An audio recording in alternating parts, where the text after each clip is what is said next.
Assalamualaikum warahmatullahi wabarakatuh. Berkat Tuhan mengalir atas hidup kita semua. Semoga semua makhluk hidup bahagia, dan terima kasih sekali teman-teman yang sudah hadir di sore hari ini.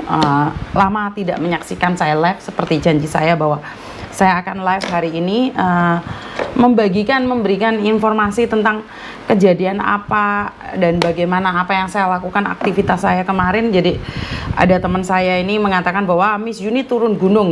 Nggak pernahnya Miss Yuni turun gunung ya. Ini saya diberikan kesehatan dan saya bisa turun gunung untuk melihat situasi di luar sana.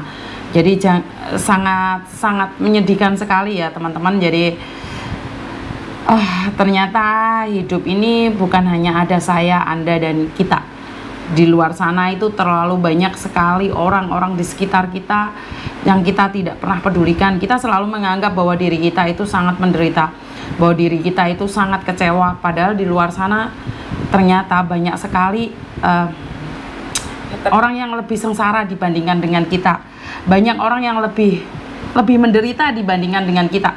Jadi bersyukurlah bagi teman-teman yang saat ini masih dalam keadaan sehat dan diberikan kewarasan, baik pikiran, tubuh, hati, dan juga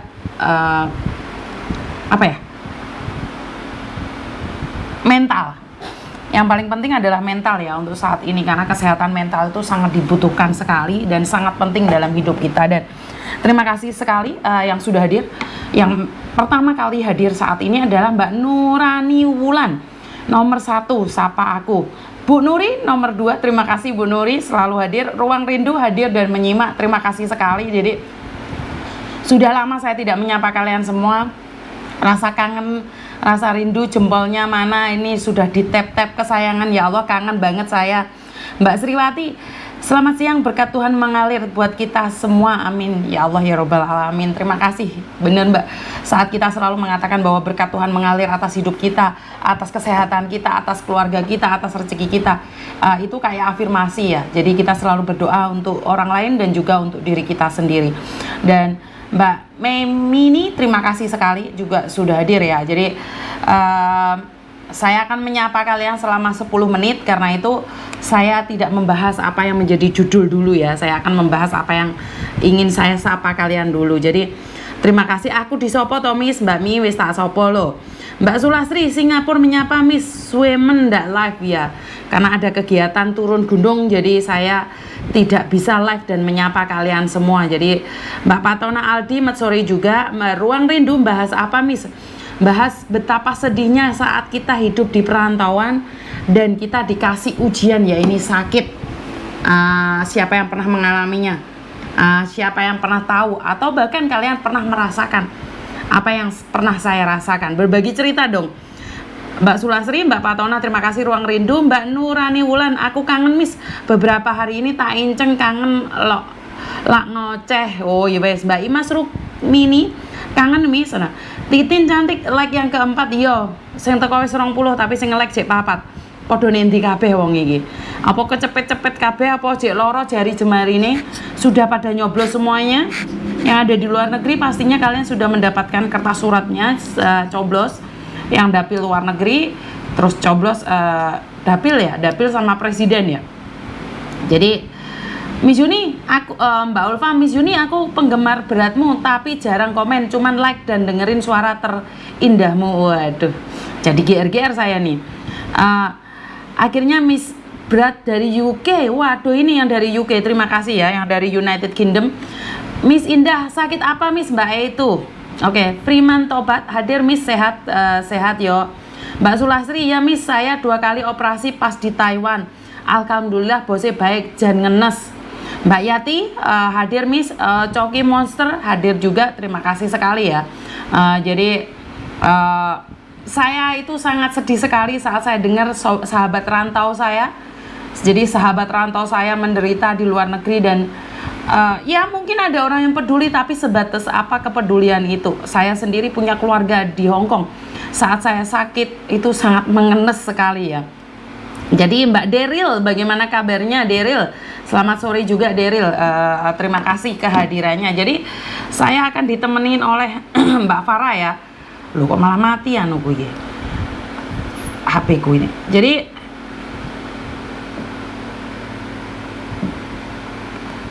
sebentar ya, soalnya saya akan ditemani oleh Mbak Farah yang dimana dia yang tahu keadaan sebenarnya apa yang terjadi.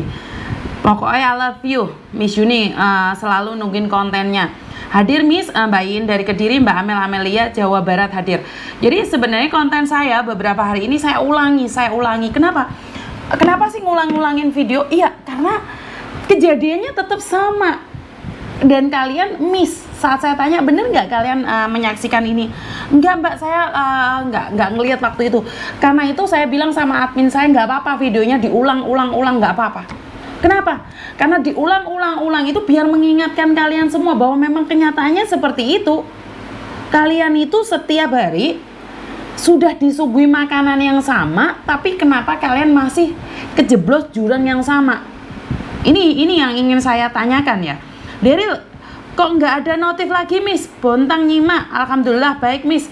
Sekeluarga baik-baik, PMI baik semua dan sukses selalu Mbak. Yes, Novita Sari hadir. Daryl, like yang ke-44 Yompori iki wonge petang puluh kok Cek. Like-nya Cek 14 sih. Mbak Kotia.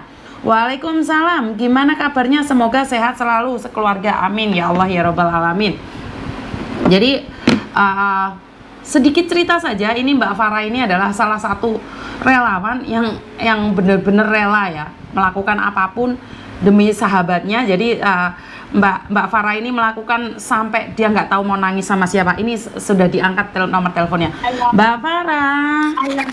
Assalamualaikum. Waalaikumsalam warahmatullahi wabarakatuh. Oke, Mbak Farah, saya nggak kenal nih, saya nggak kenal jenengan. Kebetulan kemarin saya sowan ke di Snaker ya, ketemu dengan Ibu Rida. Waduh, saya itu mendapatkan cerita perjuangan yang jenengan itu. Kamu bukan orang Jawa Timur, kamu bukan orang Jember, ya? Iya, saya Jawa Timur tapi bukan Jember lah pokoknya. Oh iya, sampean Jawa Timur tapi bukan Jember dan bukan Ambulu. Tapi saya sangat kagum ini. Sampean rela memberikan sedikit rezeki ini sampean, bukan sedikit ya, semua rezeki ini sampean untuk membantu Mbak Lilis. Nah, kalau boleh tahu nih kronologinya Mbak Lilis tuh sakit apa? Kenapa kok sampai 1,5 bulan nggak ada yang peduli? Sampai kemarin saya datang ke Disnaker, diberikan info dan saya langsung telepon Mas Uya Kuya. Dan saya nggak nyangka hari ini Mas Uya Kuya datang ke Malaysia. Saya tuh nggak tahu loh Mbak. Iya. Boleh cerita awalnya dulu? Boleh cerita atau kenalan dulu nih sama teman-teman yang lainnya? Oh iya, kenalkan, nama saya Farah Almeida. Sebenarnya saya berasal dari Lamongan, Jawa Timur, Desa Keracal. Nah, tapi bapak ibu saya memang stay di Surabaya. Okay. Nah, ceritanya begini. Saya waktu itu tuh bangun pagi-pagi jam 6, itu saya sudah mendapatkan SMS sebenarnya dari teman saya. Dan waktu itu saya itu dalam keadaan sakit. Saya harus ketemu dengan dokter, harus bedah extraction. Jadi saya itu sampai di bedah itu saya SMS-an terus mau ngejar orang yang kecelakaan itu, karena saya itu sudah dikirim nomor yang begitu parahnya keadaan itu. Jadi saya dioperasi itu diinjek separuh gitu kan, jangan dimatikan karena saya masih mau nolong orang yang ini gitu. Kalau nanti saya dimatikan tapi saya nggak sadar kan. Jadi saya itu masih SMS-an terus sama kawan saya itu.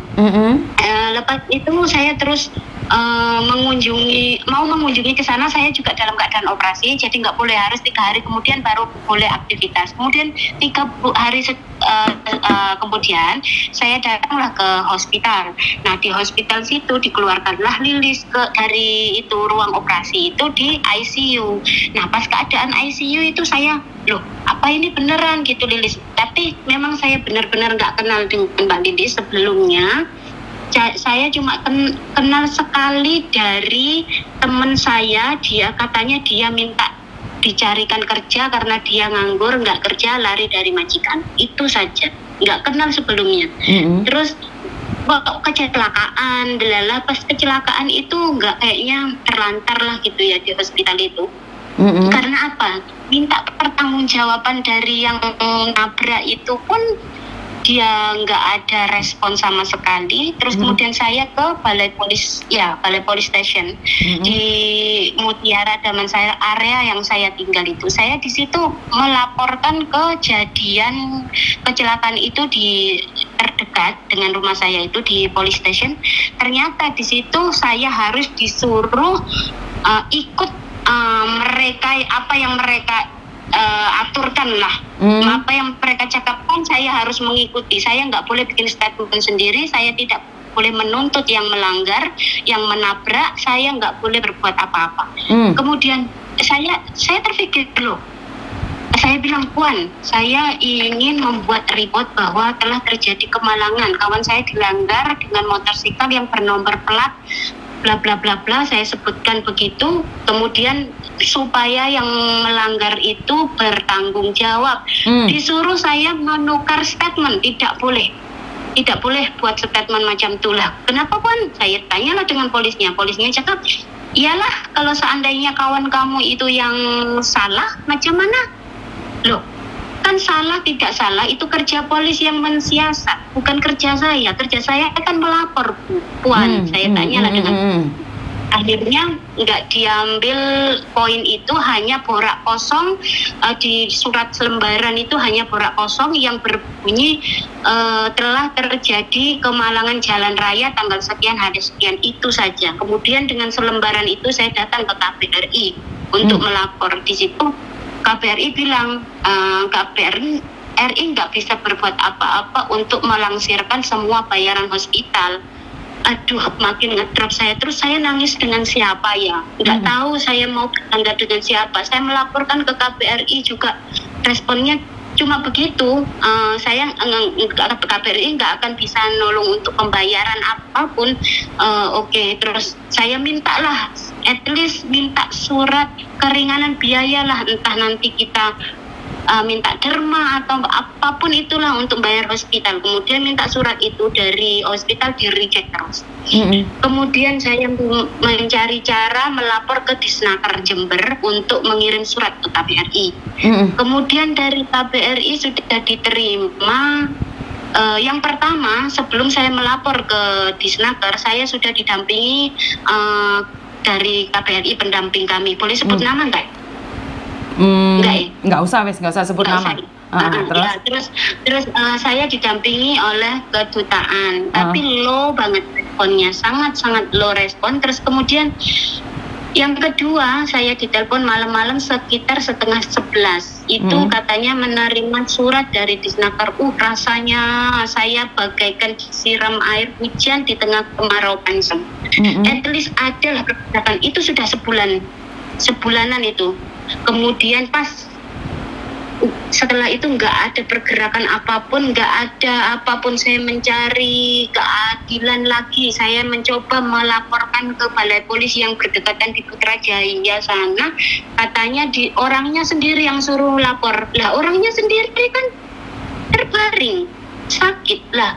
Ya tunggu aja Puan, nanti biar orangnya bangun sudah sembuh baru datang melapor dulu. Lah kalau seandainya nggak sembuh selamanya, seandainya kita naudzubillah ya, maksudnya kalau seandainya gitu, lah terus arwahnya, hantunya, saya tanya begitu. Polisnya. Balik lagi saya, terus saya mencoba menghubungi lawyer yang di sini Malaysia. Dia minta deposit 40.000. Waduh, 40.000 mending saya bayar hospitalnya selesai.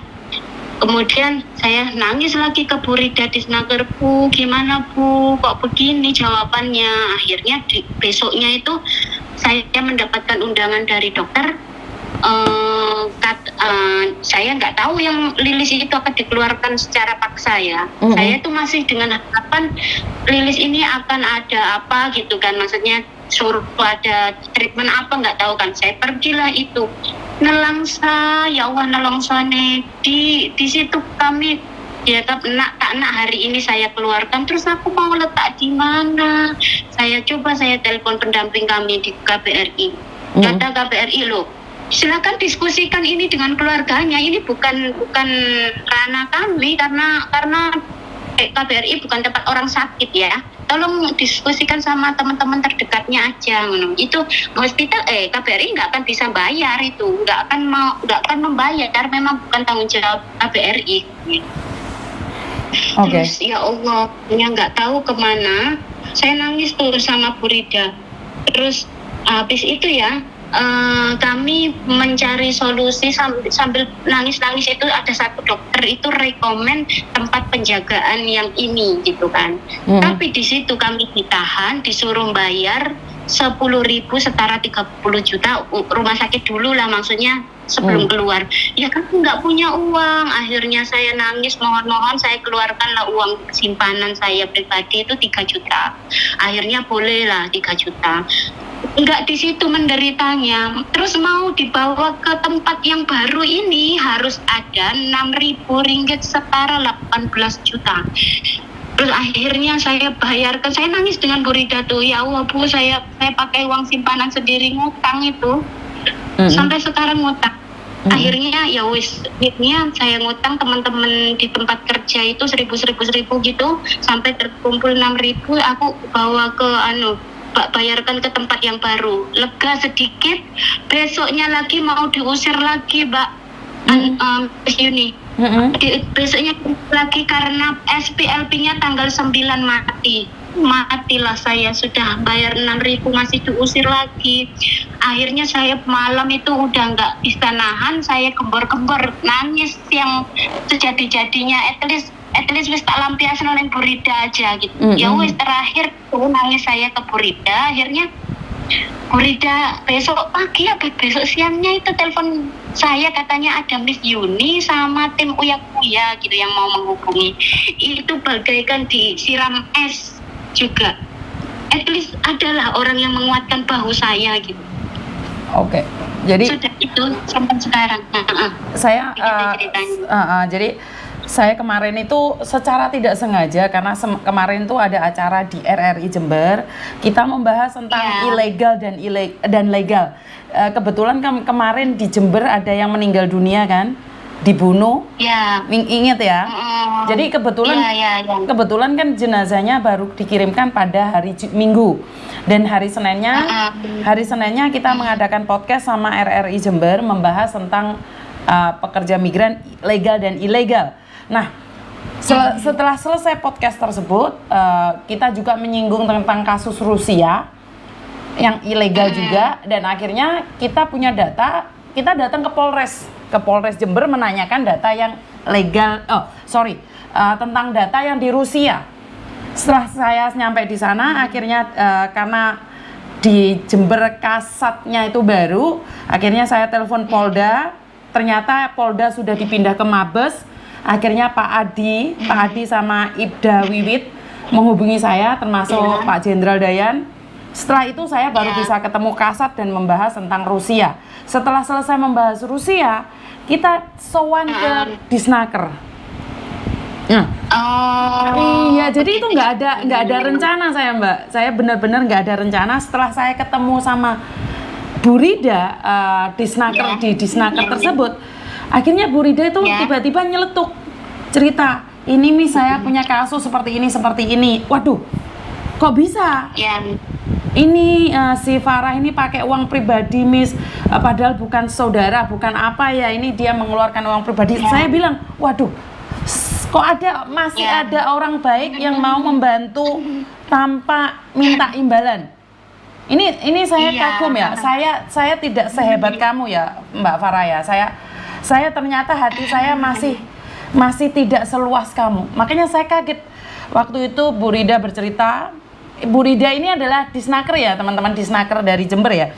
Bu Rida bercerita, saya cuma bisa mendengarkan Mbak Farah nangis, Miss, saya tuh nggak tahu mau bantu apa, saya cuma bantu doa saja. Nah, dari cerita tersebut, saya langsung menghubungi beberapa orang penting, Dekengan Pusat, dan semuanya satset, dan akhirnya Mas Uya Kuya yang saya hubungi terakhir. Saya hubungi pertama Mas Uya Kuya dan orang-orang, ternyata Mas Uya langsung merespon. Dan dia bilang dia akan secepatnya menghubungimu. Dan setelah setelah itu kan aku teleponan sama kamu. Setelah itu saya datang ke rumah suaminya. Iya. Iya, Heeh. Mbak. Iya, Miss Yuni. Nggak usah nangis. Saya yang terima kasih karena kamu bukan orang Jember, kamu bukan orang Ambulu, tapi kamu lakukan yang terbaik buat orang Ambulu. Saya sendiri orang Ambulu, belum tentu saya seikhlas kamu. Jadi saya sendiri, hati saya itu ternyata masih banyak noda-noda dan ketamaan mungkin di hati saya. Hati saya masih tidak sekuat kamu, Mbak Farah. Jadi kamu orang hebat. Kamu tidak pernah tahu keluarganya Mbak Lilis, kamu tidak pernah kenal mereka, tapi kamu berjuang mati-matian untuk orang yang tidak kamu kenal. Tahu nggak, tanamanmu ini akan berbuah suatu saat. Amin. Ini adalah karma baik yang kamu tanam. Tanpa kamu kenal siapa dia, kamu melakukannya. Bahkan kamu intens menghubungi suaminya, menghubungi bapak ibunya untuk sekedar memberikan kabar. Betul Miss Yuni, betul.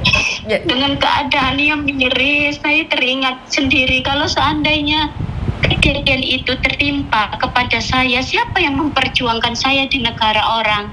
Itu yang saya pikir. Ya, Saya terlantar di hospital. saya salutnya di situ karena sekarang banyak orang sudah hati nuraninya sudah hilang. Sekarang itu orang berlomba-lomba untuk kaya, orang itu berlomba-lomba untuk menipu temennya sendiri bahkan. Tapi kamu berlomba-lomba untuk menanam kebaikan, ini yang harus kita contoh ya. Saya sendiri harus menyontoh.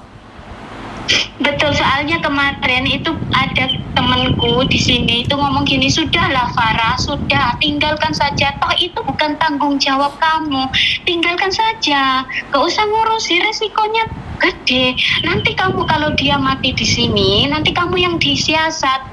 Saya jawab, Allah ada, aku nggak berbuat jahat, aku cuma mau nolong dia.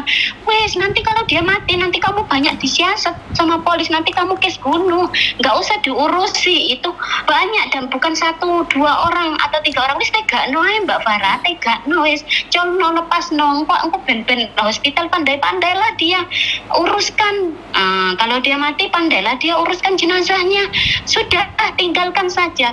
Tapi hati kecil saya semakin dengar kata-kata itu semakin nggak bisa tidur Miss Yuni, semakin ngerakut guling nengen ngiwo nengen, makin hancur pikiran saya. Tapi semakin ngurusi dia semakin tenang, sehari nggak melawat dia kangen Mbak Yuni, pengen tidur di sampingnya terus.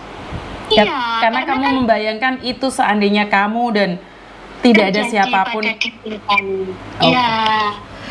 Ya ini yang saya katakan adalah pasti punya buah ya. Pada akhirnya tidak saya duga, tidak saya sangka, saya ketemu sama Bu Rida dan saya sowan ke Disnaker Jember dan akhirnya tanpa sampean duga juga bisa ketemu Mas Uya Kuya ya.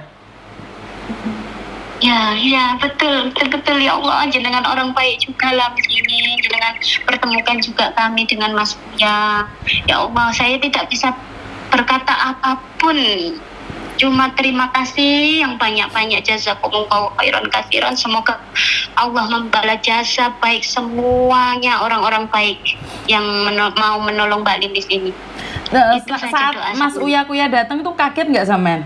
Atau orang sekitar kaget nggak? Saya yang nangis duluan pas buka pagar itu, saya yang kaki gemeteran, tangan udah nggak bisa jalan.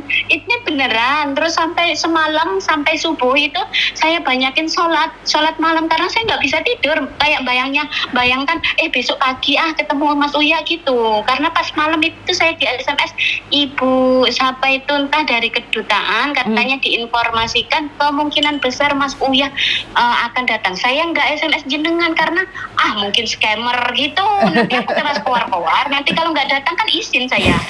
Ya wis, akhirnya bismillah lah gitu. Terus saya bilang sama bos saya, sir, I maybe today I want to MC because I have some small work to do. Saya bilang okay, it's okay. Bos saya bilang begitu. Akhirnya saya izin nggak masuk. Beneran nggak sih Uya Kuya datang gitu kan? Terus saya tunggu aja di beranda balkoni gitu loh, ya beranda rumah itu sambil chattingan, sambil menghirup udara. Beneran Mas Uya datang, turun dari kereta itu kayak betul itu biru rambutnya, tapi betul, aku cubit-cubit lagi tanganku, pipiku, betul lah aku Mas Uya, scammer itu masih pikiran saya masih scammer aja. Terus? Beneran Mas Uya, jadi saya tuh nangis sejadi-jadinya di situ, dan ibu siapa entah dari duta juga saya dah peluk karena saya tak tahu mau melampiaskan ke siapa. Saya peluk aja itu ibu duta karena nggak mungkin peluk Mas Uya kan. Saya peluk aja ibu duta itu untuk melampiaskan tangan dengan kaki sudah dingin. Sudah nggak bisa ini menahan haru. Akhirnya ya Allah, finally menemukan jalan, God will show the way. Ya, keajaiban ya Allah, itu pasti ada ya Mbak ya. Keajaiban ya, itu pasti ada ya. Pada keajaiban ya. Samen juga nggak pernah lihat YouTube saya kan? Nggak pernah sama sekali, dan sosial media juga nggak pernah, soalnya kita di sini kerja gitu ya Pak. Terus kalau malam sudah penat tidur gitu. Saya begitu. Terus saya informasikan ke yang sakit, Mbak Lilis, Mas Uya katanya mau datang hari ini. Dia terus buka mata lebar. Oh iya. Buka mata lebar. Kalau Mas Uya mau ke sini, Mbak Lilis mau apa? Saya tanya begitu sambil ume-ume gitu. Terus dia itu ngangkat tangan ke mulutnya kayak megang mic gitu lah. Satu suster itu bilang gini, loh mau karaoke, dia suka nyanyi toh, dia bilang gitu. Mau karaoke, dia gelengkan kepala. Oh bukan karaoke lah, habis itu tangannya begini kenapa? Oh ternyata kalau Mas Uya kesini katanya dia mau minta minum, dia haus. Tapi belum bisa karena kan pakai itu tiup feeding itu kan, harus pakai selang. Oke. Ya kesian kan, hanya ingin minum aja. Kalau Mas Uya datang itu dia ingin minum, dia ingin merasakan bisa minum. Makanya kalau saya di tepi dia itu kayaknya nggak pernah minum, nggak pernah makan, kan kasihan. Nafsu itu kan tetap ada, manusia semuanya punya nafsu, pengen makan, pengen minum, tapi kan ya itu tadi, karena dia dalam keadaan seperti itu nggak bisa. Karena kemarin saya dokternya nyuruh try aja Mbak Farah, dikasih sesendok setetes, tersedak, terbatuk-batuk, jadi saya nggak tega. Oke. Terbatuk-batuk. Jadi masih belum bisa. Dalam keadaan yang tempurung, kepalanya juga sudah hilang separuh kan Mbak Yuni. Jadi saya itu tetap tambah miris. Seandainya ya sudahlah, seandainya memang ada orang baik yang tolonglah sampai betul-betul, jagalah sampai ke rumah orang tuanya atau suaminya. Itu saja harapan saya. Saya nggak minta apa-apa, seandainya ada orang baik yang bisa menolong gitu, pulangkan aja ke rumah. Karena terus terang saya sudah bayar uang ini aja udah nggak ada untuk dipakai mulangin gitu. Nah kalau mau buka open donasi lagi, saya dicemooh orang lagi, dan orang nggak akan percaya karena sudah pernah minta ya. Tapi kan habis untuk pampers Mbak Miss Yuni, pampers, susu gitu. Kan minta hari-hari orang yang sama, bayangkan ini ngemis model opo gitu kan. Jadi itu. Jadi sampai meminta pampers, nggak ada yang kalau di Hong Kong sih sebenarnya saya banyak pampers. Kalau di Hong Kong, soalnya di Hong Kong banyak sekali teman-teman yang nganterin pampers, tisu, apa itu banyak sekali ya. Karena jarak yang memisahkan kita. Iya, ini aja susunya juga sudah habis gitu. Saya beli untuk seminggu sampai hari Jumat, itu kan Jumat sampai Jumat, masuknya kemarin Jumat. Ya nggak apa-apa, nanti saya belikan lagi. Jadi terus rencananya Mas Uya untuk memulangkan seperti apa dan bagaimana? Oh ya, tadi saya bilang begini, Mas Uya, kalau nggak dipulangin untuk bulan ini, mati saya harus continue renew bayaran rumah kebajikannya lagi. Dan itu mahal banget, setara duit Indonesia itu hampir 20 juta. Saya bilang begitu. Mas Uya, kalau nggak dipulangin, saya sudah memang angkat tangan. Memang saya menyerah sudah gitu kan. Nah, iya jangan khawatir. Ini sekarang comnya itu hari Kamis, besok itu diurus. Mungkin kemungkinan minggu depan sudah bisa sampai ke Indonesia. Insya Allah, minta doanya teman-teman semua. Tapi kan posisi ini dia nggak bisa duduk, Mbak. Kalau nggak bisa duduk, otomatis kita harus nyewa pesawat. Ya. Kursi pesawat itu ada 9 yang di tengah itu. Iya, betul. Berarti kan Iya, betul. Itu yang dikumpulkan. Iya, itu yang spesial untuk ladies. makanya kita harus nyewain 9 kursi. Dan Iya, betul. selain Garuda kan nggak bisa juga. Kalau Garuda mungkin masih berpikir. Katanya lewat kapal laut. Katanya lewat kapal laut. Karena ada 4 orang juga sekali macam itu keadaannya. Jatuh dari lantai berapa gitu sama, tapi nggak kepala nggak pecah sih, cuma tangan kaki aja. Oke, ini Mbak Farah kan Katanya saya masih belum menanyakan keadaan dia separah apa sih? Keadaan dia itu separah apa? Oh ya, begini. Ini mumpung teman-teman dengar ya. Mbak Lilis itu sebenarnya masih butuh banyak banget rawatan. Itu surat dari dokter itu banyak banget yang ditulis, harus operasi ini tuh sampai berapa ya? 7 apa 8 treatment gitu yang harus diberikan setelah nanti sampai di Indonesia, harus cepat-cepat dari hospital. Sebenarnya harus dioperasi di sini, tapi karena saya tidak mampu membayar biaya itu, jadi saya nggak memberikan treatment apa-apa. Saya hanya mampu beli pampers dan susu aja. Ya udah wes, sekarang dikasih makan sama pampers aja dulu. Itu lehernya patah, itu tulang rusuknya 3 atau 4 gitu patah, terus itu bahunya juga patah, terus tangan sama kaki aja yang dibendes gitu. Sebenarnya itu, terus tempurung kepalanya juga sudah diberikan sama dokter, disuruh tanam, ya sudah saya tanam. Kemudian di situ juga miris. Waktu dioperasi itu housemate-nya, orang yang satu rumah itu ya, itu cepet-cepet ngasih warning supaya Mbak Lilis cepet-cepet diusir dari situ. Barang-barangnya itu disuruh keluarkan semuanya. Ya Allah, saya bilang, kenapa semuanya itu kok ngusir gitu loh? Maksudnya kenapa semua di saat Mbak Lilis sakit begini kok, kenapa nggak we work together gitu loh? Kenapa kita nggak merangkul sama-sama ada musibah seperti ini, yo saling menguatkan lah, ayolah gitu loh partisipasinya. Ini enggak, kan baru 3 hari Mbak dia di ICU, masa harus diusir? Jadi saya itu montang-manting ke sana ke sini, itu mikir otak, mikir kaki tangan saya itu jadi kayak dari tingkat 17 tuh rasanya pengen melayang gitu. Nggak bisa bagi waktu itu.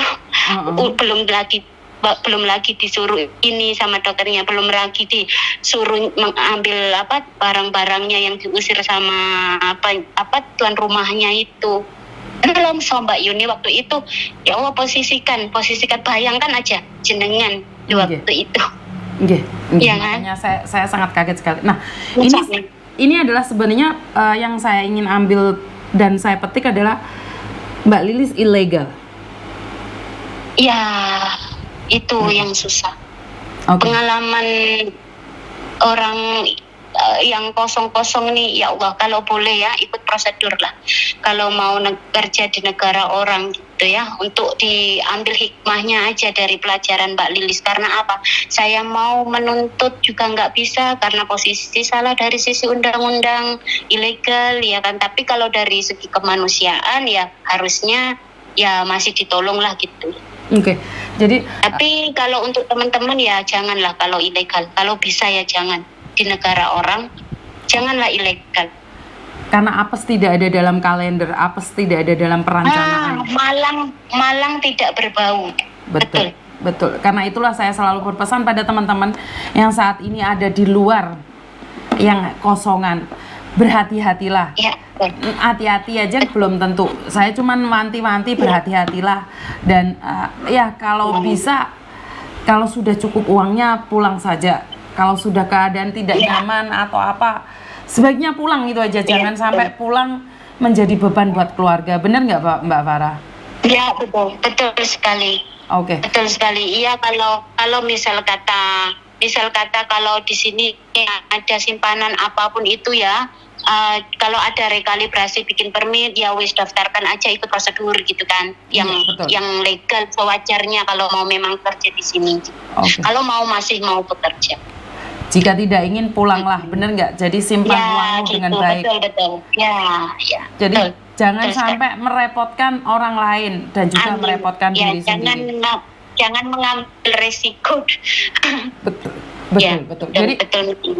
Jadi Mbak Farah sudah berkomunikasi juga dengan keluarganya saat kunjungan Mas Uya Kuya? Oh sudah.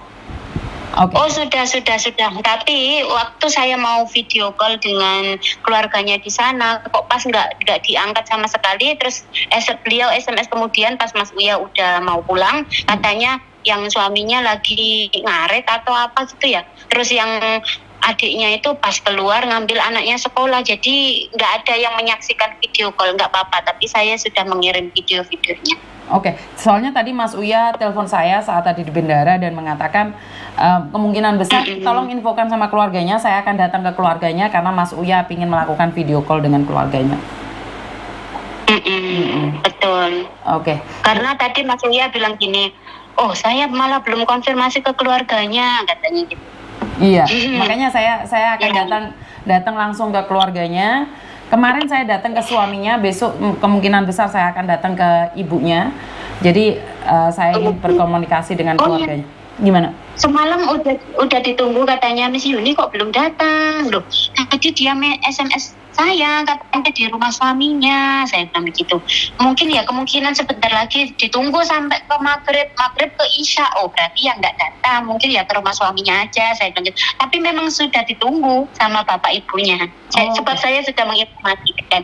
Maaf ya Miss Yuni. Nggak apa-apa. Saya yang ucapkan banyak terima kasih karena kebetulan saya ada posisi di Ambulu, jadi untuk saya datang itu lebih cepat karena setelah dari Jember saya langsung mampir ke keluarganya. Jadi sampaikan salam saya pada keluarganya, kemungkinan besar saya akan datang dan saya akan video call dengan Mas Uya Kuya.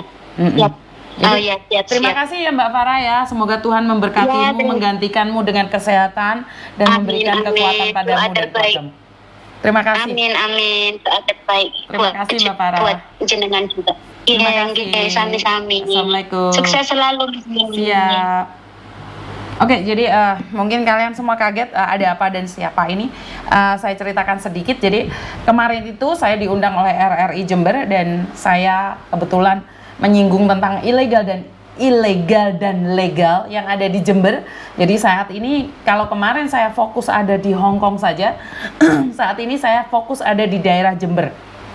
Ternyata di daerah Jember ini fenomenanya sangat kompleks sekali. Jadi di Jember ini banyak sekali masalah-masalah yang sebenarnya ada tidak menguap sama sekali atau sudah menguap, cuman kitanya yang kurang tahu dan kurang informasi. Jadi saya sempat berbicara dengan Disnaker dan mengatakan bahwa mereka itu tidak pernah beristirahat loh. Jadi siang malam itu selalu menangani kasus. Begitu juga dengan BP2MI, BP3MI khususnya Jawa Timur. Mereka itu non-stop, saya itu melihat sendiri mereka itu non-stop menangani segala masalah. Dan kenapa Miss Yuni yang bukan siapa-siapa itu juga punya masalah yang sama dengan orang-orang yang berbeda. Berarti banyaknya masalah, kompleknya masalah di luar sana itu tidak bisa ditanganin oleh dua badan tersebut, termasuk BP2MI dan juga Disnaker. Apakah karena mereka tidak bekerja dengan baik? Jawabannya tidak. Saya ngelihat dengan mata kepala saya sendiri bahwa Disnaker bekerja sekuat tenaga, BP2MI bekerja sekuat tenaga. Tapi ya karena banyaknya pekerja migran yang ada di luar negeri, bagi yang terdaftar, bagi yang Anda yang terdaftar, pengurusan di Disnaker dan juga di BP2MI itu mungkin lebih mudah. Jadi untuk di BP2MI dan juga di Disnaker itu lebih mudah. Sebentar ya Mbak ya.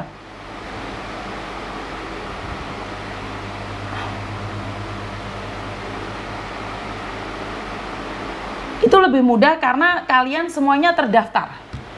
Jadi buat kalian semua yang ada di Jember khususnya ya, karena saat ini posisi saya ada di Jember. Jadi jika kalian berada di Jember saat ini dan kalian ingin keluar negeri, tolong melalui prosedur-prosedur yang ada. Jika kalian tidak melalui prosedur yang ada saat terjadi kecelakaan pekerjaan, kecelakaan kerja ataupun sakit mendadak, itu tidak ada siapapun yang bisa menolong kalian. Kalaupun ada yang menolong kalian, geraknya kurang cepat. Kenapa saya bilang kurang cepat? Ya kejadian pada Mbak Lilis yang dari Ambulu Jember itu penangannya hampir 1,5 bulan dan baru hari ini dibesuk oleh Mas Uya Kuya. Jadi kalau dia pekerja yang legal, maka dari pemerintahan sudah bisa memulangkan dia, termasuk jaminan sosial ataupun asuransinya. Saat dia ditabrak oleh mobil itu bisa dipertanggungjawabkan, saat dia ditabrak oleh sepeda motor itu bisa dipertanggungjawabkan. Tapi berhubung Mbak Lilisnya ini adalah pekerja migran ilegal, maka tidak ada siapapun yang bisa melakukan apapun. Jadi untung masih ada sahabat baiknya yang dari Jawa Timur juga yang mau membantu dengan rasa keikhlasannya. Tapi menunggu sampai tulang belakangnya ini patah, belakang patah, ini patah. Dan saya berterima kasih sekali dengan sahabat saya yang dari SBMI dan juga Disnaker Jember yang kerjanya satset dan cepat. Terima kasih sekali. Ternyata apa yang saya lihat hari ini,